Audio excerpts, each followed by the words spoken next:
What's going on, everybody? Dogman Dan here. We are in Warframe. It is update 15.12.0 time. Yay! Okay, so we are going to go over a few things in this. So let's start it off. So additions, they've done some network compression and congestion controls changes to the game. So basically, what this is going to do is mean lower latency during missions and a lot less stress on your bandwidth. There is a link that is on this that is on the forum post for the update, as well as it'll be on the Everything Warframe page and the nogcommunity.com forums. That'll take you over to the technical side of that if you are interested in reading about it. Also, strict NAT improvements are being made as well. Same thing. They're testing some solutions that will help players suffering the strict NAT better connect with your friends finally. Again, it'll be the same way there is on the Warframe post. On the Everything Warframe page that I've got set up and the non-community forums, you will find the quick link to get you over there to see a full explanation on the NAT testing. Now, beyond that, we are talking about Syndicate Syndanas that are now available, and each glow more intensely with achieved feats in a mission. So wear your accomplishments and allegiance with pride by donning these 6 new Syndicate Syndanas. So what do we've got? We've got the Telos Syndana. With every enemy struck down, the Telos Syndana glows stronger. The Synoid Syndana glows more brightly with every scan performed. Okay. The Sancti Syndana pulses every time the Tenno uses an ability and continues to strengthen with each ability used. Okay. The Satura Syndana. This Satura Syndana pulses every time a Tenno picks up credits and glows brighter as their wealth increases. The Aceti Racta Syndana, say that 3 times over, ignites a jet of flames that burns brighter with each stealth takedown. And the Vacor Syndana flares up whenever a Tenno takes damage. You can obtain these through the Syndicate offerings, and you must reach the highest Syndicate standing to purchase the associated Syndanas. Okay, so we talked about Nekros changes the other day, but we're going to touch right on them again. These are the final Nekros changes in 15.12. Terrify casting time reduced. Terrify will now affect a greater number of targets. Before it was 12 targets, now it is 20. Terrify can now be recast, and it will prioritize unaffected targets on each of these casts, as well as range has been slightly reduced for this. So Terrify's 20 meter before is now 15 meters, so you've lost a slight amount of range, but you do have some additional benefits now. Shadows of the Dead changes. They've increased the damage output 2.5 times with a maxed Shadow of the Dead on the summons, and they increased the health 2 times on a maxed Shadow of the Dead of the summons. Okay, players can now walk through shadows created by Shadows of the Dead, so no longer do you have to walk around them, you can go straight through them.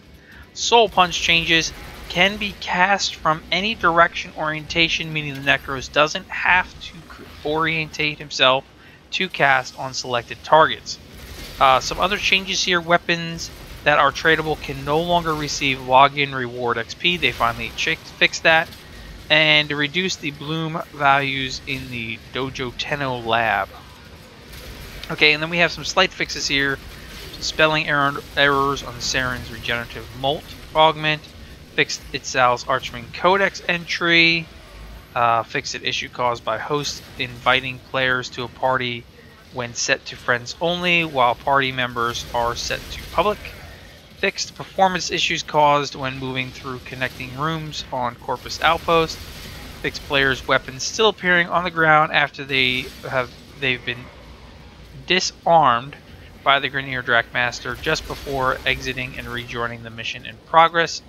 Fixed issue that would prevent players from logging in due to a script error in Clan Message of the Days. Please note the issue only affected languages with non-Latin characters. Fixed players being able to perform emotes while in a blued out state. Oh, that'd be interesting. I never tried that. Fixed players still being able to acquire overshields when shields are being depleted from environmental ice effects. Ah, yes, I saw that immediately when we had those ice tiles. Fix Mag's greedy pull, moving weapons disarmed by the Draftmaster, making the weapon unrecoverable. So you're stealing everybody's weapons. Nice. Fix some weapons not using the correct damage multipliers. Fix the Viper not having the correct tint on it. Force camouflage skin. Fixed an issue with the player's Warframe in the arsenal would not visually change weapons when switching between loadouts that were missing primary and secondary weapon slots. Player names showing up as decimals in public chat channels if the player name is mostly numerics.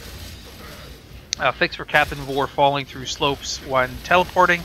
Fix issues with that could arise when moving from terminal to terminal within the Lisette's quick menu. Players not being able to delete alliance invitations if they received an invite when they were no longer in a clan already in the alliance, or if they're no longer the leader of a clan. Fix Panthera's alternate fire, causing the razor blade to fly backwards when pressed rapidly. Interesting, so you can kill yourself. Fix various issues caused when a host migration occurs during the Kristog 3 appearance. Fix the twist in the Yamako Syndana, that made the adornment look unusual. Fixed picking up energy orbs as a client not reflecting on your energy pool when you have the ability active until an ability ends. Fixed Mag's greedy pull augment not properly using its full range for other clients when relocating items. Let's see, just a couple other things here. They fixed an issue with Mesa's kills with Peacemaker not accounting properly as kills for the Warframe. This should rectify issues with suit XP not being earned at full value. And fixed ragdolled enemies suddenly disappearing. Interesting. Okay, so that's it. That's all there is.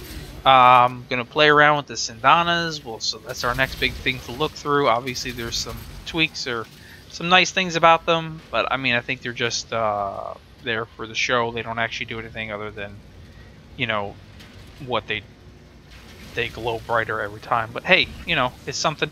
And of course we're going to play around with Nekros. So I haven't used Nekros in a while, and I'm looking forward to playing around with him a bit more.